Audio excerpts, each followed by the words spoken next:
Hey everybody! So today's story time isn't gonna be like a story from our life.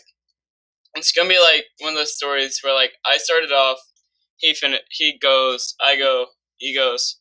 Yeah, Scary story. back. Well, of course, because the lights are off. Yeah. Back on the old man's farm. There was a family of 7 with 3 children. One day, the 3 children decided to go out into the cornfields. But they didn't know what they were about to expect. When they went into the cornfields, they got lost. And whenever they got lost, they started hearing noises. And the noises weren't those regular wolf noises. They were kind of a growl. And the further they got away from the farmhouse, the louder the noises got. Next thing you know, they started hearing different noises. Noises that didn't sound like dogs or werewolves or humans or cats or anything. Something unreal. And they started to surround the 3 kids. And they started to get paranoid about the unknown that was happening to them. And they were walking. And they kept walking further away from the farmhouse, who knows why. And then they realized one of the kids was missing. And it was the youngest one. And so they started freaking out. They tried to call 911, but there was no service. There was no service. And then they started to realize that they might be going up from youngest to oldest. So the youngest one was 7, then 9, then 10, and then that's it. So there was 2 left. And so, well, the oldest one was taking the lead. He was walking. Then he hears the scream of his 9-year-old sister. And he turns around. And she was gone.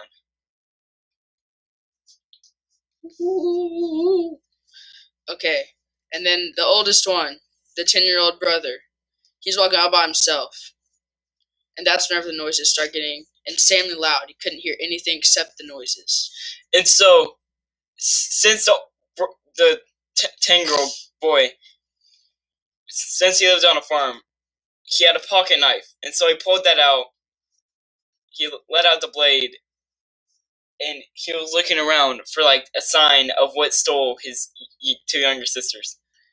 But he couldn't tell where it was because the noises were surrounding him. He couldn't tell where anything was coming from. And so the noises started to come closer and closer and closer. And he got really scared. And so he decided to just make a run for it back to the farmhouse. And that's whenever it seemed like the monsters were inside his head.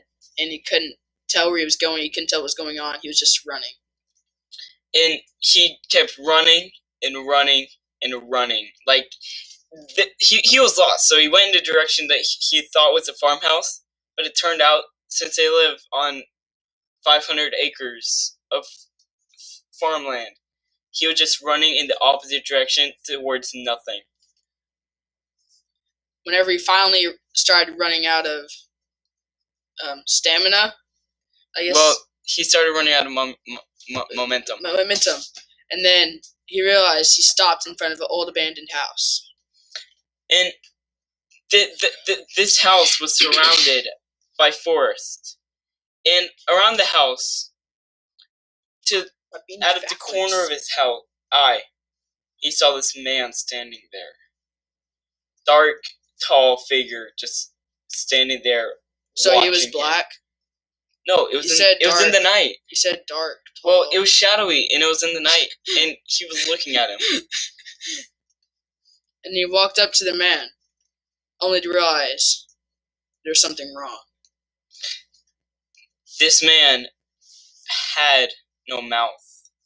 It looked as though it was sewn up into a permanent smile. Your turn. We're back, and we left off where they found the guy. And he was a tall, dark man with a smile forever carved in his face. It's your turn. Okay, so once the kid realized that his face was all jacked up, he started to ask him questions.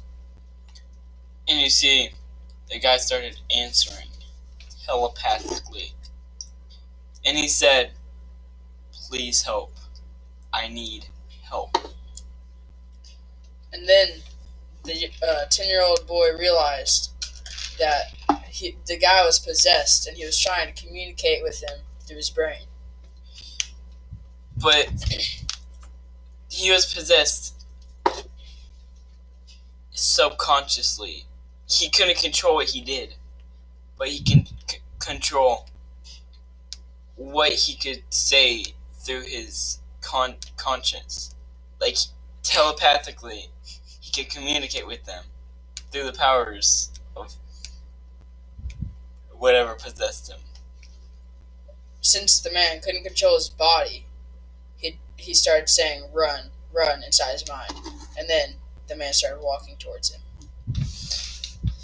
And as the boy sped up, darting in the opposite direction to where he thought was a farmhouse, the guy following him picked up his speed as the boy went faster.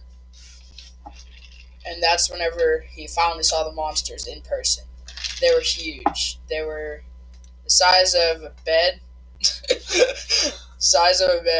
And they were slimy and black, and you couldn't tell where they're moving because they're moving so fast. And he kept running and running, and he couldn't seem to find the end of it. And he kept looking back, and the monsters and the guy were chasing him, picking up speed, and he was starting to get tired, but his legs kept working and working and working, and they wouldn't stop, and he kept running and running. And that's whenever he realized that the only reason the monsters were chasing is because... Oh, man. Excuse me. It's okay. And then the guy, he was speaking some weird language. He was telling the monsters, like, kind of like how people tell dogs to do stuff. He was telling them to chase him. And so he kept running, and then he reached a dead end where he couldn't go anywhere. And so he was trapped in that corner.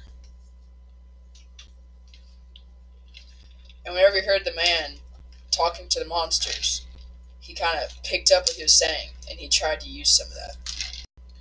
And so he just knelt down and started to break out because he couldn't go anywhere, and he was trapped in that corner with all odds stacked up against him.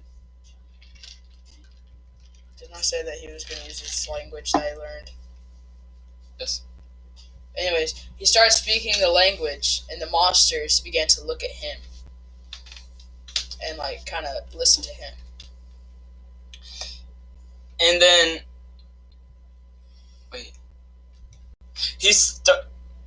the language was, he was mimicking exactly what the guy said. And so the monsters looked at him, took the commands, and then turned on the guy. And the whole battle changed. But the man was stronger, so the monsters were kind of confused.